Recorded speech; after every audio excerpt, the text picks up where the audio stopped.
Grace ministries Christ glorious church తరపున April నెల 29, 30 తారీఖులలో మారేడుమిల్లి దగ్గర ఉన్న మన్యంలోనికి 2 దినాల పాటు దేవుని యొక్క పరిచర్య నిమిత్తం వెళ్ళటానికి మాకు కృప చూపించాడు. ఆ సంగతులను ఈ వీడియోలో మీ ముందుకు తీసుకొని వస్తూ ఉన్నాను.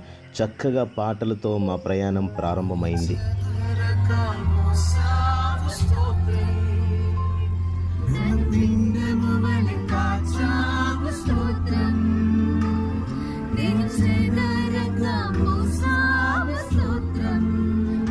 మార్నింగ్ 9 o'clockకి వైజాగ్లో 7 members టీమ్గా మేము ప్రారంభమై వెళ్ళి దారి మధ్యలో కృష్ణపురం అనే ప్రాంతంలో ఆగి మేము మాతో పాటు సిద్ధపరచుకొని తీసుకొని వెళ్ళిన ఆహారాన్ని భుజించి మధ్యాహ్నం 1 గంటకి మరలా తిరిగి మా ప్రయాణాన్ని ప్రారంభించడానికి ప్రభు కృప చూపించాడు.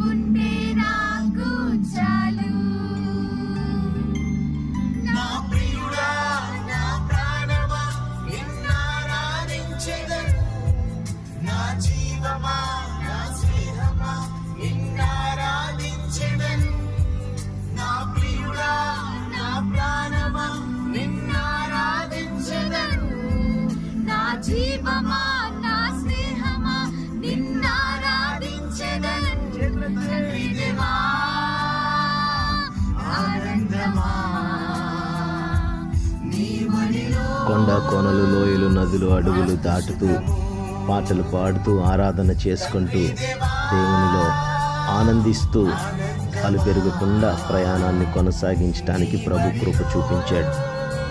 మార్నింగ్ 8కి స్టార్ట్ అయ్యి ఈవినింగ్ 4 అయ్యేసరికి మేము మారేడుమిల్లి జంక్షన్ చేరుకున్న తర్వాత ఫారెస్ట్లోకి వెళ్ళిపోయాక ప్రాపర్గా ఫుడ్ దొరకదన్న ఉద్దేశంతో అక్కడ బ్యాంబూ చికెన్ ఆర్డర్ చేసుకొని మా టీం అంతా తిన్నాం. కానీ తర్వాత తెలిసిన విషయం ఏంటంటే ఆ బ్యాంబూ సరిగ్గా క్లీన్ చేయరని, అందులో చిన్న చిన్న తెల్ల కప్ప పిల్లలు ఉండిపోతాయని చెప్పి తినొద్దని ఊరు వాళ్ళు చెప్పారు.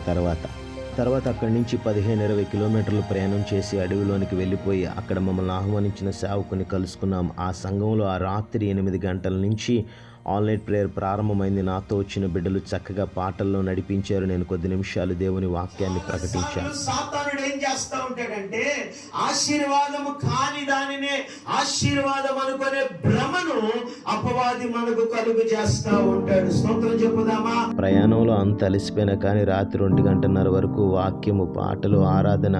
ఆ సంఘ బిడ్డలు కూడా చాలా ఆసక్తితో ఉన్నారు. దేవుని సన్నిధిలో సమయం గడిపాం.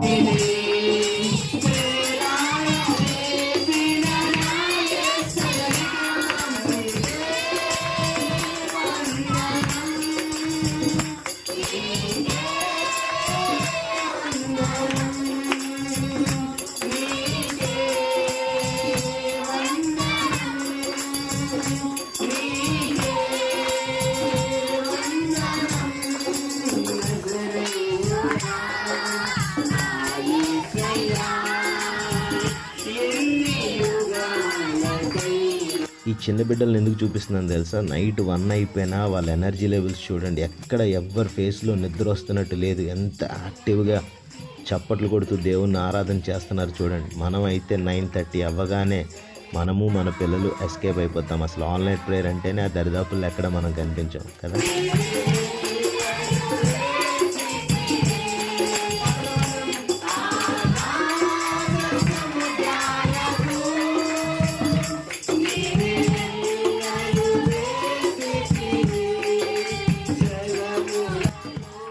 చక్కని ఆరాధన, వాక్య ధ్యానం తర్వాత ఆ సంఘ బిడ్డలందరూ వారి ప్రార్థన అవసరతలు రాసి ఇచ్చారు.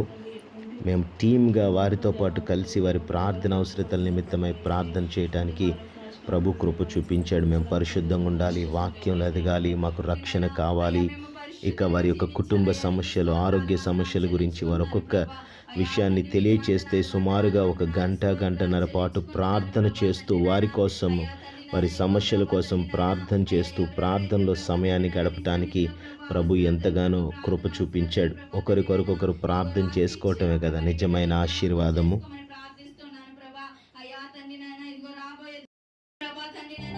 సో ఆల్ నైట్ ప్రేయర్కి ముందు సాయంత్రం చీకటి పడతా ఉంది చూడండి. ఆ ప్రాంతానికి వెళ్ళిన తర్వాత అంత అలసట్లో కూడా బిడ్డలు ఫారెస్ట్లోనికి వెళ్ళిపోయారనమాట. ఇక్కడ చూడొచ్చు ఒక చిన్న సమాధి, ఆ ప్రాంతంలో సేవ ప్రారంభించిన దైవజనులు శామ్యూల్ అయ్య గారు అనుకుంటా ఆయన సమాధి. ఊరిలో ఉన్న ఒక చిన్న చర్చ్. సో అయితే నాతో వచ్చిన టీం బిడ్డలు మాత్రం వారు ఫారెస్ట్లోకి వెళ్ళి వారు కొంత సమయాన్ని గడిపి ఫ్రూట్స్ తీసుకొచ్చారు. Okay, hi friends. రామకాయలు తెచ్చాం రామకాయలు తెచ్చేసాం ఫ్రెండ్స్. నిన్న ఆరింటికే తెచ్చాను ఫ్రెండ్స్.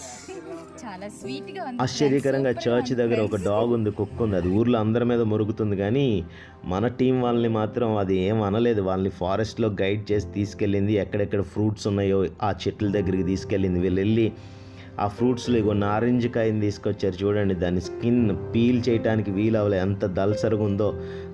నైఫ్తో దాన్ని కట్ చేయాల్సినటువంటి పరిస్థితి వచ్చింది. సో చక్కని ఫలాలను వాళ్ళు తీసుకొచ్చారు. మేము కూడా తిన్నాం. అది చాలా ఆనందకరంగా అనిపించింది. డైలీ రొటీన్ సిటీ లైఫ్కి భిన్నంగా ఫారెస్ట్లో ఇదొక మంచి అనుభవం. అయితే అక్కడ ఉన్నటువంటి ప్రజల యొక్క జీవన విధానాన్ని చూసాం, కానీ అది చిత్రీకరించడానికి ఫొటోస్ కానీ వీడియోస్ కానీ తీయటానికి వారు అనుమతించలేదు. అది వారి పర్సనల్ ప్రైవేట్ లైఫ్ కాబట్టి ఆ విషయంలో కూడా మేము ముందుకు అడుగు వేయటానికి వీలు కుదరలేదు. ఆ విధంగా ఆల్ నైట్ ప్రేయర్కి ముందు ప్రయాణాలసట పక్కన పెట్టేసి వీళ్ళు అడవిలోకి వెళ్ళిపోయి ఈ ఫలాలు తీసుకొచ్చి తిని చాలా ఆనందించారు. ఫారెస్ట్లోకి వెళ్ళాం కాబట్టి వాష్రూమ్ ఫెసిలిటీస్ లేవు. ఈ దడవతలు స్నానం చేసేవాళ్ళం, దడవతల కాలకృత్యాలు తీర్చుకునే వాళ్ళం.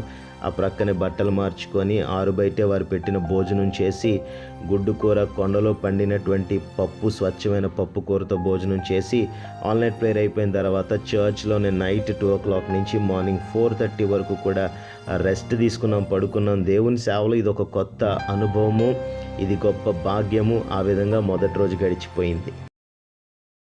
సో సెకండ్ డే మార్నింగ్ మేము లేచేసరికి అప్పటి వరకు మంచి ఎండాకాలం చూసిన మాకు ఉదయాన్నే మంచు కనిపించింది. చాలా ఆహ్లాదకరంగా అనిపించింది. అండ్ ఇది మేము వెళ్ళిన వెహికల్. ఆ పక్కన ఉన్నటువంటి షెడ్ ఏమో అక్కడ పిల్లలకి, చిన్నపిల్లలకి స్కూల్ అనమాట. చూసారా ఎలా ఉందో. అండ్ ఉదయం యూత్ మీటింగ్కి వచ్చేవారందరి కోసం సంఘ బిడ్డలందరూ కూడా కలిసి చక్కని ఆహార పదార్థాలను సిద్ధపరిచారనమాట.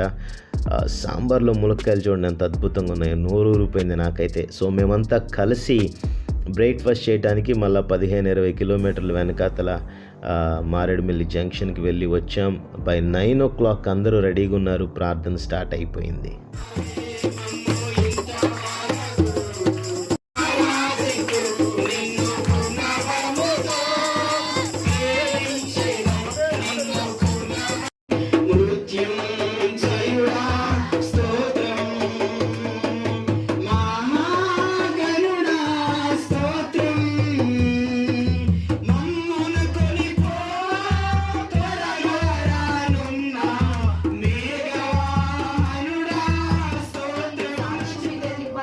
అంటే మేము చాలా మంది యవనస్తులు ఉన్నారండి. చాలా మంది పెద్దవారైనప్పటికీ మనకు వచ్చిన శోధనను బట్టి ఏదైనా వస్తే మనం వెంటనే దేవుణ్ణి దూషించేస్తాం.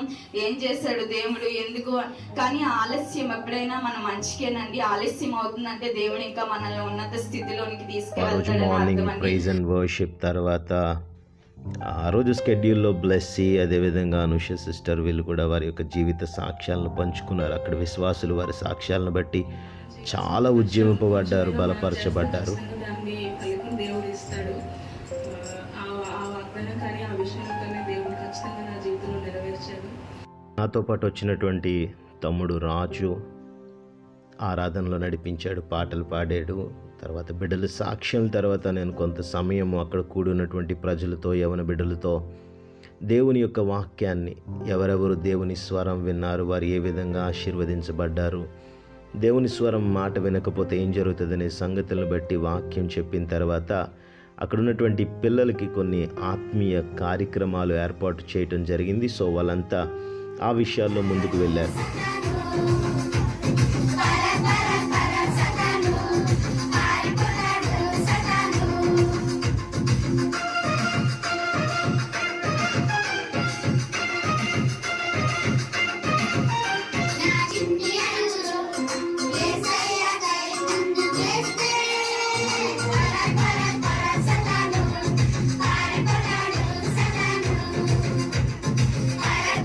పాటలు, ఆరాధన, వాక్య ప్రకటన, సాక్ష్యములు, తర్వాత మౌనిక, నాని ఇద్దరు కూడా ఒక చక్కని సాంగ్కి కొరియోగ్రఫీ చేశారు.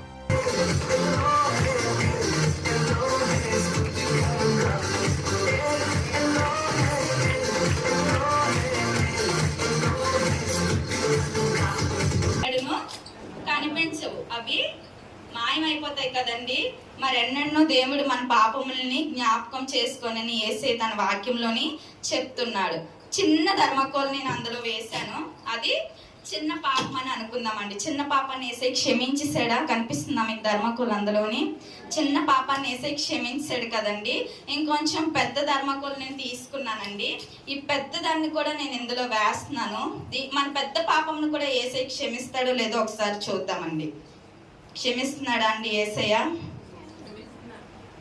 కదా, ఏ నరుడు మన పాపాలను క్షమించగలడా భూలోకంలోని?